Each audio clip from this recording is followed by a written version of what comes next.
Hi everyone, Jesse here with eTrailer. Today we'll be taking a look at the Weston Sure Grip Running Boards and how they fit on our 2025 Ford Explorer.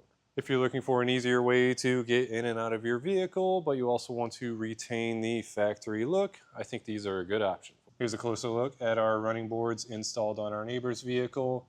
As you can see, they have a nice clean black finish all over it. And this top piece here is actually rubber, so it's going to give you some extra grip for when it's wet outside or maybe there's some snow on the ground. You don't have to worry about slipping, getting in and out of your vehicle. I think this is very useful for not only getting in and out of your vehicle, especially if you have mobility problems, but also a nice feature is if you have a roof rack or accessories on top of the vehicle, this is going to give you an extra step to be able to get up there and unload or load things up. Now to get a quick measurement just for your ground clearance, and I'll have to preface this by saying this is an ST model Explorer, so it does sit a little bit lower than the standard Explorer, so you want to keep that in mind. But on our Explorer today, we have a ground clearance of 7 inches to the bottom of our running board here. The running board itself is 6 inches, however, depending on your vehicle, especially with our Explorer today, it's got kind of a rounded edge on the bottom of it. So you're not going to be able to use that full 6 inches, but really where you're wanting to be stepping is on that rubber to ensure that you're not slipping. Our running board spans the entire length of the side of our vehicle, so that means that passengers are going to be able to use it, and also you'll have a lot of room to get up on the roof, as I said earlier. As far as the installation goes, it's a pretty simple process, especially with those custom fit brackets that come with the kit. All you'll really have to do is get those brackets mounted up into some pre-existing holes and then install the running board on top of it. If you have installed this before and you want to share some photos of what it looks like on your vehicle, or you just want to share your experience with us, please feel free to leave a review or a comment. With all that being said, let's get to the install. I'll walk you through the whole process. When it comes to getting our mounting brackets installed, you'll first want to come underneath. We're on the passenger side here, and you'll want to identify your 3 mounting points. There's going to be a piece of the pinch weld that comes down farther and has 3 holes in it. So there's one in the front, one in the middle, and one in the back. Starting here on the front one, we'll have to get our nut that has a clip around it installed up into the frame of the vehicle. We'll simply slide this into the square hole here, push it in. Sometimes they'll fight you, so you may want to grab a screwdriver and help you get that pushed in. Try to get that lined up, and then we'll just continue that with the other 2 spots. Now we'll have some serrated flange nuts to kind of slip into place in between this plastic and our pinch weld. And on the passenger side, these are going to go in the front hole. So I'll just peel back that plastic a bit with my screwdriver, and then that will hold it in place. But as I said, passenger side will do the front hole. On the driver side, you'll do the same thing, but you'll be using the back holes. Now we'll take our brackets. They'll be installed in this position because our running boards will be mounted on this part of the bracket. But all we'll do is line it up with those 2 pieces of hardware we installed. You'll have a skinnier, longer bolt with a flat washer and a split washer. That's going to go in top. We're just going to loosely install these for now. Let's get that threaded on. And then for the flange nut that we slipped into place, that'll get one of the thicker bolts with a washer and a split washer.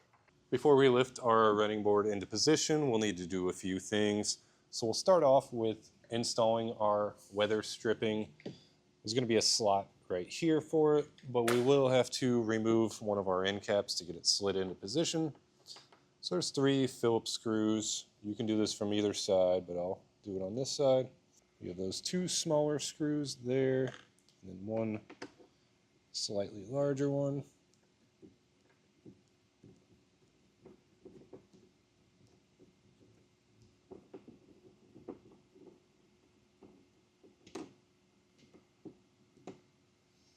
Once those are removed, we can slide our end cap straight out.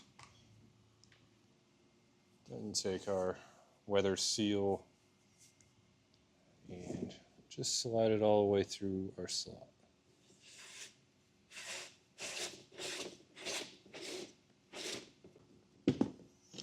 And once that's slid all the way in, we can simply reinstall our end cap.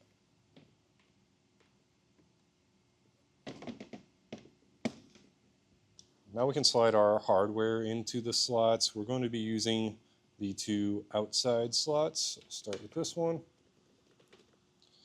Maybe kind of tricky to get it started, but once you get it past that point, it'll slide pretty easily. So we'll have 3 sets of these. I'll install 2 on this side, and then I'll go to the other side and install the last set.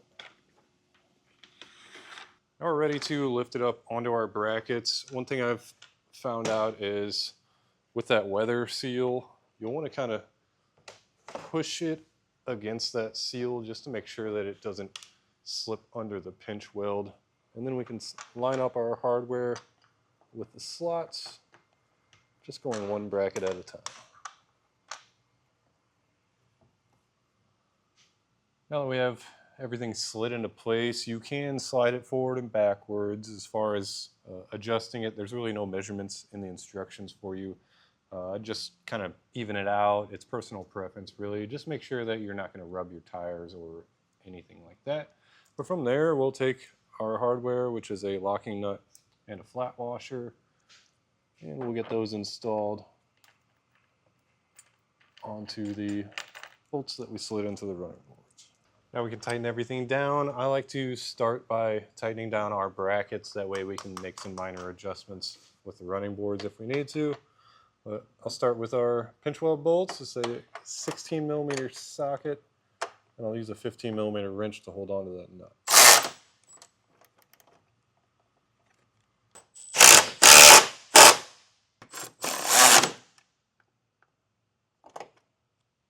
I just made one final adjustment, made sure I was pretty even on the outsides, and now we can tighten it down with a 13mm socket.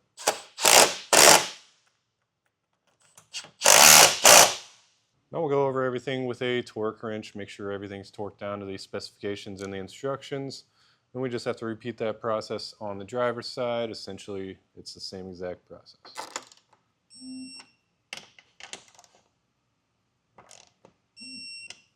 And that's going to do it for our look at the Weston Sure Grip running boards.